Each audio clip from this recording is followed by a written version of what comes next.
14. The first miracle. Matilda sat down again at her desk. The Trunchbull seated herself behind the teacher's table. It was the first time she had sat down during the lesson. Then she reached out and took hold of her jug of water. Still holding the jug by the handle, but not lifting it yet, she said, "I've never been able to understand why small children are so disgusting. They are the bane of my life. They're like insects. Ugh. They should be got rid of as early as possible. We get rid of flies with fly spray and by hanging up fly paper. I've often thought of children inventing a spray for getting rid of small children. How splendid it would be to walk into this classroom with a gigantic spray gun in my hands and start pumping it out. Or better still, some huge strips of sticky paper. I'd hang them all around the school and you'd get stuck in them, and that would be the end of it. Wouldn't that be a good idea, Miss Honey?" If it's meant to be a joke, Headmistress, I don't think it's a very funny one," Miss Honey said from the back of the class. "Oh, you wouldn't, would you, Miss Honey?"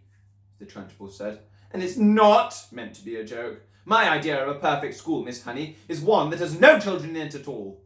One of these days I shall start up a school like that. Oh, I think it will be very successful." "The woman's mad," Miss Honey was telling herself. "She's gone round the bend. She's the one who ought to be got rid of."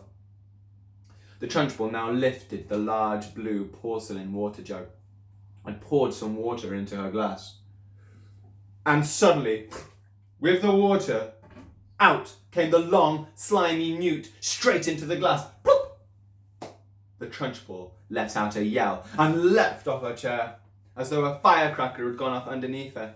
And now the children also saw the long, thin, slimy, yellow-bellied lizard-like creature twisting and turning in the glass, and they squirmed and jumped about as well, shouting, "What is it? Ah, it's disgusting! It's a snake! It's a baby crocodile! It's an alligator!" "Look out, Miss Trunchbull!" cried Lavender. It probably bites." The Trunchbull, this mighty female giant, stood there in her green breeches, quivering like a blancmange. She was especially furious that someone had succeeded in making her jump and yell like that, because she prided herself on her toughness.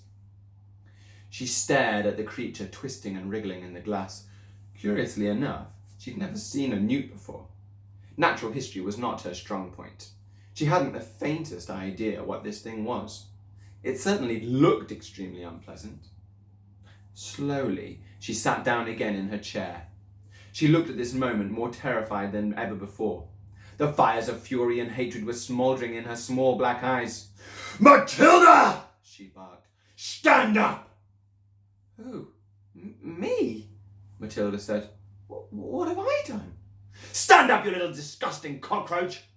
I haven't done anything, Miss Trunchbull. Honestly, I haven't. I've never seen that slimy thing before." "Stand up at once, you filthy little maggot!" Reluctantly, Matilda got to her feet. She was in the second row. Lavender was in the row behind her, feeling a bit guilty. She hadn't intended to get her friend into trouble. On the other hand, she was certainly not about to own up. "You're a vile, repulsive, repellent, malicious little brute," the Trunchbull was shouting. "You're not fit to be in this school. You ought to be behind bars. That's where you ought to be. I shall have you drummed out of this establishment in utter disgrace. I shall have the prefects chase you down the corridor and out the front door with hockey sticks. I shall have the staff escort you home under armed guard, and then I shall make absolutely sure you are sent to a reformatory school for delinquents, girls, for the minimum of 40 years. The Trunchbull was in such a rage that her face had taken a boiled colour, and little flecks of froth were gathering in the corners of her mouth. But she was not the only one who was losing her cool. Matilda was beginning to see red too. She didn't in the least mind being accused of having done something she'd actually done. She could see the justice in that. It was, however, a totally different thing, and a new experience for her to be accused of a crime that she definitely had not committed. She had had absolutely nothing to do with this beastly creature in the glass. By golly, she thought, that rotten Trunchbull isn't going to pin this one on me. "I didn't do it!" she screamed. "Oh, yes, you did!" Trunchbull roared back. "Nobody else could have thought of a trick like that. Your father was right to warn me about you."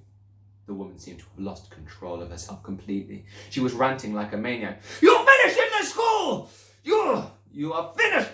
everywhere, young lady. I will personally see it that you are put away in place where not even the cows can lend their droppings on you, or the crows. You will probably never see the light of day.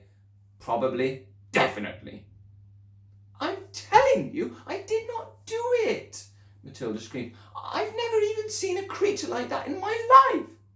You have put a crocodile in my drinking water, the Trunchbull yelled back. There is no worse crime in the world against a headmistress. Now sit down and do what I say. Go on, sit down at once. But I'm telling you, Matilda shouted, refusing to sit down. I'm telling you to shut up, the Trunchbull roared. If you don't shut up at once and sit down, I shall remove my belt and let you have it with the end of this buckle. Slowly, Matilda began to sit down. Oh, the rottenness of it all, the unfairness. How dare they expel her for something she hadn't done? Matilda felt herself getting angrier and angrier and angrier, so unbearably angry that something was bound to explode inside her very soon. The newt was still squirming in the tall glass of water. It looked horribly uncomfortable. The glass was not big enough for it. Matilda glared at the Trunchbull. How she hated her. She glared at the glass with the newt in it. She longed to march up and grab the glass and tip the contents, the newt, all over the Trunchbull's head. She trembled to think what the Trunchbull would do to her if she did that. The Trunchbull was sitting behind the teacher's table, staring with a mixture of horror and fascination at the newt wriggling in her glass.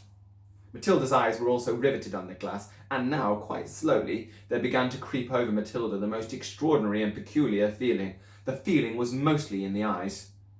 The kind of electricity seemed to be gathering inside them. A sense of power was brewing in those eyes of hers. A feeling of great strength was settling itself deep inside her. But there was also another feeling, which was something else altogether, and which she could not understand.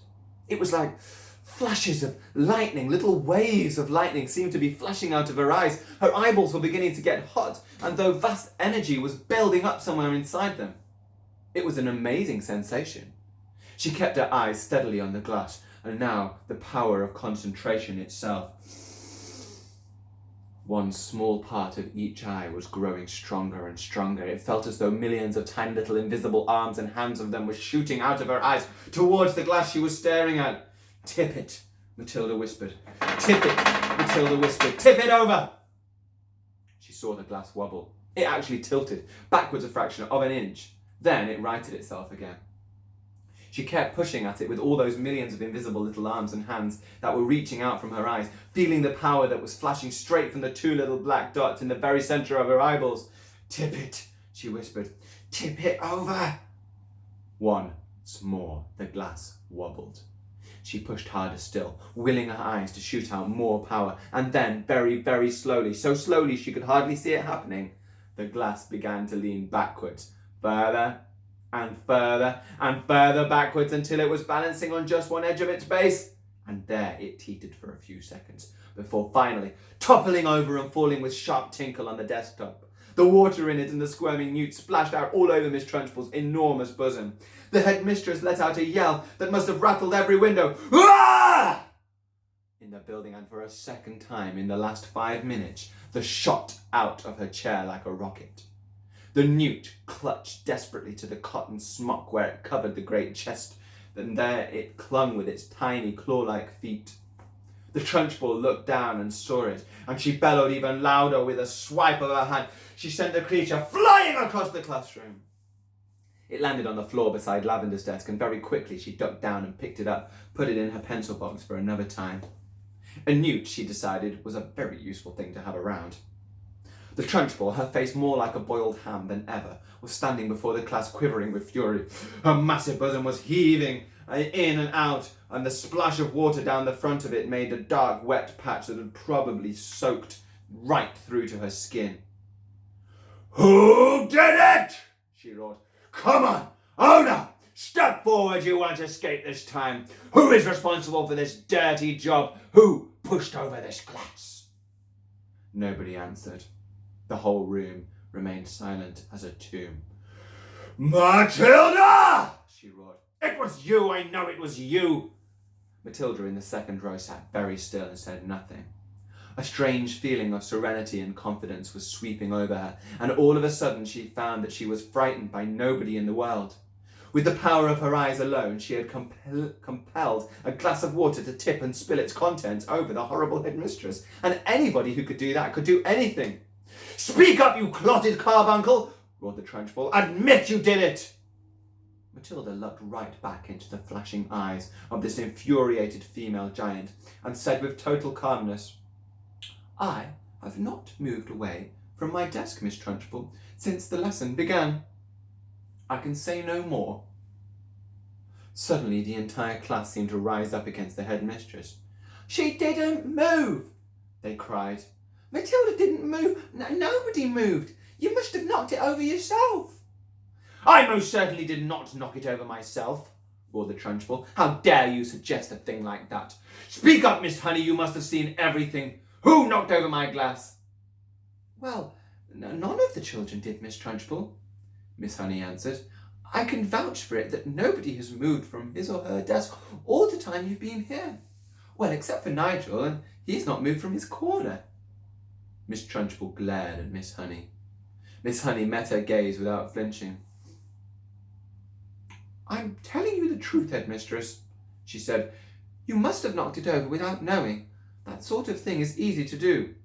"I'm fed up with you useless bunch of midgets," roared the Trunchbull. "I refuse to waste any more of my precious time in here." And with that, she marched out of the classroom, slamming the door behind her. In the stunned silence that followed, Miss Honey walked up to the front of the class and stood behind her table. "Phew," she said. "I think we've had enough school for one day, don't you? The class is dismissed. You may all go out into the playground and wait for your parents to come and take you home."